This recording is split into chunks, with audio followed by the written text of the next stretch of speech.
여러분, 이런 경험 있으신가요? 분명히 내가 맞는데 상대방이 안 들어요. 논리적으로 완벽하게 설명했는데 오히려 더 반발해요. 정말 답답하죠? 저도 그랬어요. 5년 전, 저는 프로젝트 회의에서 완벽한 제안서를 들고 갔어요. 데이터도 있고 논리도 완벽했죠. 그런데 결과는 전원 반대. 그날 깨달았어요. 사람은 논리로 움직이지 않는다는 걸. 오늘은 제 인생을 바꿔놓은 카네기 인간관계론 3부 사람들을 설득하는 방법을 완전히 파헤쳐 보겠습니다. 안녕하세요, 여러분. 카네기 인간관계론 시리즈 3부입니다. 지난 영상들 많이 봐주셨죠? 1부에서 비판하지 말고 이해하기, 2부에서 사람들이 나를 좋아하게 만드는 6가지 방법을 배웠어요. 오늘 3부는 한 단계 더 나아갑니다. 좋아하는 걸 넘어서 내 의견에 동의하게 만드는 방법이에요. 주의할 점이 있어요. 이건 조작이나 속임수가 아닙니다. 상대방의 자존심을 지켜주면서 스스로 마음을 바꾸게 만드는 존중의 기술이에요. 카네기는 이렇게 말합니다. 논쟁에서 이기는 최선의 방법은 논쟁을 피하는 것이다. 챕터 1 논쟁을 피하라. 첫 번째 원칙입니다. 논쟁을 피하라. 처음 들으면 이상하죠? 설득하려면 논쟁을 해야 하는 거 아닌가요? 카네기는 정반대로 말합니다. 논쟁에서 이기는 유일한 방법은 논쟁을 피하는 것이다. 벤저민 프랭클린의 이야기가 있어요. 젊었을 때 그는 논쟁의 달인이었대요. 누가 뭐라고 하면 바로 반박하고 논리로 상대를 압도했죠. 결과는 친구를 잃었어요. 나이가 들면서 그는 완전히 바뀌었어요. 누군가 그와 반대되는 의견을 말하면 이렇게 대답했대요. 그럴 수도 있겠네요. 하지만 이런 경우는 어떨까요? 제 실패담을 말씀드릴게요. 회사에서 신입사원이 완전히 잘못된 방법으로 일하고 있었어요. 저는 회의 시간에 그 친구 앞에서 이렇게 말했죠. 그건 완전히 틀렸어요. 이 방법이 맞는 거예요. 제 논리는 완벽했어요. 데이터도 있었고요. 근데 그 친구 표정이 굳더라고요.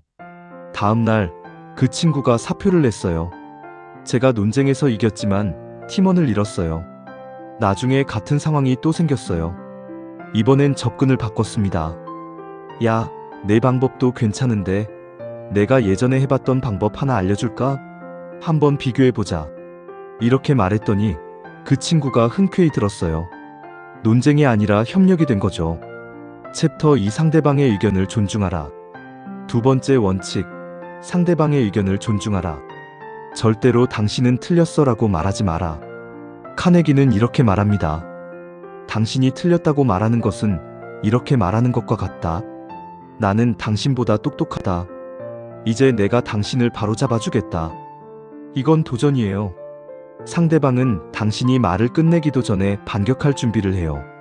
소크라테스의 방법이 있어요. 그는 절대로 상대방이 틀렸다고 말하지 않았어요. 대신 질문을 했죠. 그렇게 생각하시는군요. 그런데 이런 경우는 어떻게 설명하시겠어요? 질문으로 유도하니까 상대방이 스스로 깨달았어요. 제 경험입니다. 아내와 집 인테리어 문제로 의견이 달랐어요. 아내는 벽지를 흰색으로 하자고 했고 저는 베이지가 낫다고 생각했어요. 예전에 저였다면 이렇게 말했을 거예요. 흰색은 너무 차가워. 베이지가 훨씬 따뜻해 보여. 내 말이 맞아. 그런데 이번엔 달랐어요. 흰색도 좋네. 깔끔해 보여. 그런데 여보, 우리 집이 북향이라 햇빛이 좀 적잖아. 혹시 그런 환경에서는 어떤 색이 더 따뜻해 보일까? 아내가 잠깐 생각하더니 그러게, 그럼 베이지가 나을 수도 있겠다라고 하더라고요. 제가 강요한 게 아니라 아내가 스스로 결론을 내린 거예요. 챕터 3 잘못을 인정하라. 세 번째 원칙, 자신의 잘못을 빨리, 확실하게 인정하라. 이게 정말 강력한 무기예요. 엘버트 허버드가 한 말이 있습니다. 잘못을 인정하는 것은 어제의 나보다 오늘의 내가 더 현명하다는 것을 보여주는 것이다. 카네기의 실제 경험담이에요. 그가 공원에서 개를 산책시키고 있었는데 개가 목줄 없이 뛰어다녔어요. 경찰이 다가왔어요. 카네기는 경찰이 뭐라고 하기 전에 먼저 말했어요. 경찰관님, 제가 잘못했습니다. 법을 어긴 건 알지만 걔가 너무 답답해해서요. 앞으로는 절대 안 그러겠습니다. 경찰이 뭐라고 했을까요? 걔가 운동이 필요하긴 하죠. 이번만 눈 감아드릴게요. 조심하세요. 제 실패담입니다. 회사에서 중요한 보고서 마감을 놓쳤어요. 팀장님이 불렀어요. 예전에 저였다면 변명했을 거예요. 다른 업무가 너무 많아서요. 김 대리가 자료를 늦게 줘서요. 그런데 이번엔 바로 인정했어요. 팀장님, 제 잘못입니다. 시간 관리를 못했어요. 다시는 이런 일 없도록 하겠습니다. 팀장님 반응이 놀라웠어요. 그래, 다음엔 조심해. 누구나 실수는 할 수 있지. 화낼 준비를 하고 계셨을 텐데 제가 먼저 인정하니까 화를 낼 이유가 없어진 거예요. 챕터 4 우호적으로 시작하라. 네 번째 원칙, 우호적으로 시작하라. 이솝 우화 중에 바람과 해의 이야기 기억하시죠? 나그네의 외투를 벗기는 대결이었어요. 바람은 세게 불었지만 나그네는 외투를 더 꽉 붙잡았어요. 해는 따뜻하게 비쳤고 나그네는 스스로 외투를 벗었어요. 설득도 마찬가지예요. 링컨의 유명한 말이 있습니다. 꿀 한 방울이 식초 한 통보다 더 많은 파리를 잡는다. 사람의 마음도 마찬가지다. 록펠러의 사례예요. 광부들이 파업을 했어요. 상황이 심각했죠. 록펠러는 광부들 앞에 서서 이렇게 말했어요.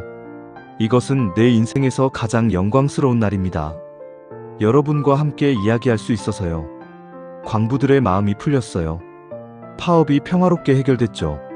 제 경험을 나눠볼게요. 부하 직원이 계속 지각을 했어요. 화가 났지만 우호적으로 시작하기로 했어요. 민수야, 요즘 아침에 힘든 일 있어? 내 일 처리는 항상 완벽한데 요즘 표정이 안 좋아 보여서 걱정돼. 민수가 사실은 아이가 아파서 밤에 잠을 못 잔다고 하더라고요. 제가 알았어. 그럼 당분간 출근 시간 30분 늦춰줄게. 대신 저녁 30분 더 일하면 돼. 어때? 민수가 정말 감사하다고 하면서 일주일 후부터는 정시 출근하더라고요. 챕터 5 예스를 이끌어내라.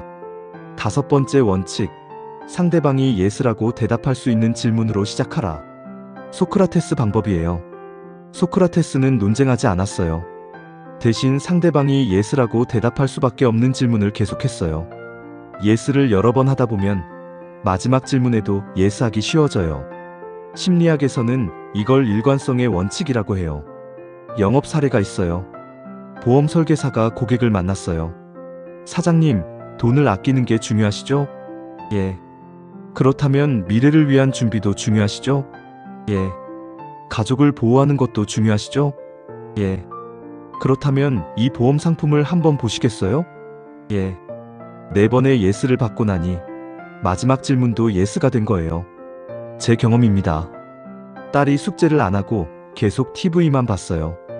예전 같으면 TV 끄고 숙제해 라고 명령했을 거예요. 이번엔 질문으로 바꿨어요. 딸아, 내일 학교 가지? 응. 숙제 안 하면 선생님한테 혼나지? 응. 혼나면 기분 나쁘지? 응. 그럼 지금 숙제하는 게 낫지 않을까? 그렇긴 해. 딸이 스스로 TV를 끄고 숙제를 시작했어요. 명령이 아니라 질문으로 유도한 거죠. 챕터 6 상대방이 많이 말하게 하라. 여섯 번째 원칙, 상대방이 많이 말하게 하라. 대부분의 사람들은 설득할 때 자기가 계속 말해요. 논리를 펼치고 설명하고 강조하고. 그런데 카네기는 정반대로 말합니다. 상대방이 말하게 하라. 그들이 자신에 대해 더 잘 알고 있다. 제너럴 일렉트릭의 사례예요. 어떤 고객이 불만을 가지고 찾아왔어요. 직원은 변명하지 않았어요. 대신 이렇게 말했죠. 말씀하세요. 제가 듣겠습니다. 고객이 30분 동안 불평했어요. 직원은 그냥 들었어요. 끝까지. 고객이 말을 다 하고 나니 스스로 진정이 됐어요. 제 실패 경험입니다. 동생이 취업 고민을 상담하러 왔어요.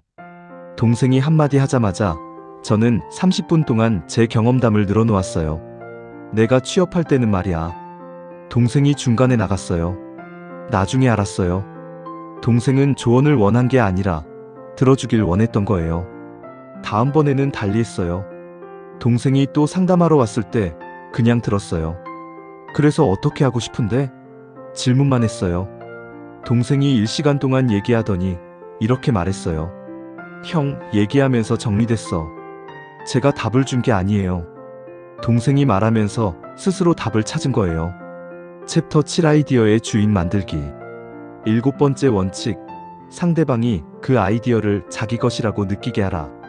사람들은 자기 아이디어는 좋아하지만 남이 강요한 아이디어는 싫어해요. 윌슨 대통령의 고문이었던 하우스 대령의 이야기예요. 그는 대통령에게 직접 제안하지 않았어요. 대신 대화 중에 슬쩍 아이디어를 던졌어요. 대통령이 그 아이디어를 발전시켜서 결정을 내렸어요. 제 회사 경험입니다. 새로운 시스템을 도입하고 싶었어요. 그런데 팀원들이 변화를 싫어했어요. 예전 같으면 이렇게 말했을 거예요. 이 시스템으로 바꿀 겁니다. 효율적이거든요. 이번엔 달리 했어요. 회의를 열고 질문했어요. 요즘 일하면서 불편한 점 있어요? 팀원들이 하나씩 말하기 시작했어요. 데이터 찾기 어려워요. 협업이 힘들어요. 제가 그렇구나. 어떻게 하면 개선할 수 있을까요? 팀원들이 아이디어를 냈어요. 자동화하면 좋겠어요. 공유 시스템이 있으면 좋겠어요. 일주일 후, 제가 준비한 시스템을 소개했어요. 팀원들 반응이 완전 달랐어요. 우리가 원하던 거네요. 완벽해요. 제 아이디어가 아니라 팀원들의 아이디어가 된 거예요. 챕터 8 마무리 및 실천. 자, 오늘 배운 카네기 인간관계론 3부 설득의 핵심 원칙들을 정리해 볼까요? 첫째, 논쟁을 피하라. 논쟁은 이겨도 지는 게임이다. 둘째, 상대방의 의견을 존중하라. 절대 당신은 틀렸어라고 말하지 마라. 셋째, 잘못을 빨리 인정하라. 이것이 상대방의 공격을 무력화시킨다. 넷째, 우호적으로 시작하라. 꿀이 식초보다 강하다. 다섯째, 예스를 이끌어내라. 작은 동의가 큰 동의를 만든다. 여섯째, 상대방이 많이 말하게 하라. 듣는 사람이 설득한다. 일곱째, 아이디어의 주인을 만들어라. 사람들은 자기 생각을 실행한다. 솔직히 말씀드릴게요. 이 원칙들 적용하기 쉽지 않아요. 특히 화가 날 때는 더 어려워요. 저도 매일 실수해요. 어제도 아내랑 논쟁했어요. 제가 이겼어요. 논리적으로 완벽했죠. 그런데 아내가 화를 내면서 방으로 들어가더라고요. 제가 이긴 거예요? 진 거예요? 이겼지만 진 거예요. 제 인생을 돌아보면 5년 전과 지금이 완전히 달라요. 예전엔 논쟁을 잘했어요. 논리로 사람들을 이겼죠. 그런데 친구가 없었어요. 지금은 논쟁을 안 해요. 대신 대화를 해요. 그리고 진짜 친구들이 생겼어요. 오늘부터 실천해볼 것 하나만 정해보세요. 오늘 누군가와 의견이 다르면 논쟁하지 말고 질문해보세요. 왜 그렇게 생각하세요? 정말 궁금해서 묻는 거예요. 그러면 대화가 달라져요.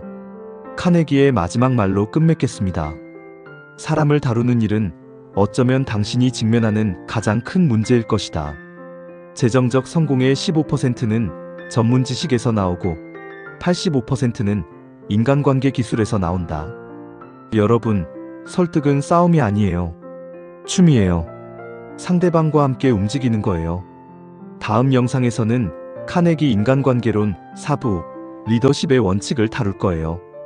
구독과 좋아요 눌러주시고 댓글로 여러분의 실천 경험 공유해주세요. 오늘도 수고하셨고 다음 영상에서 만나요.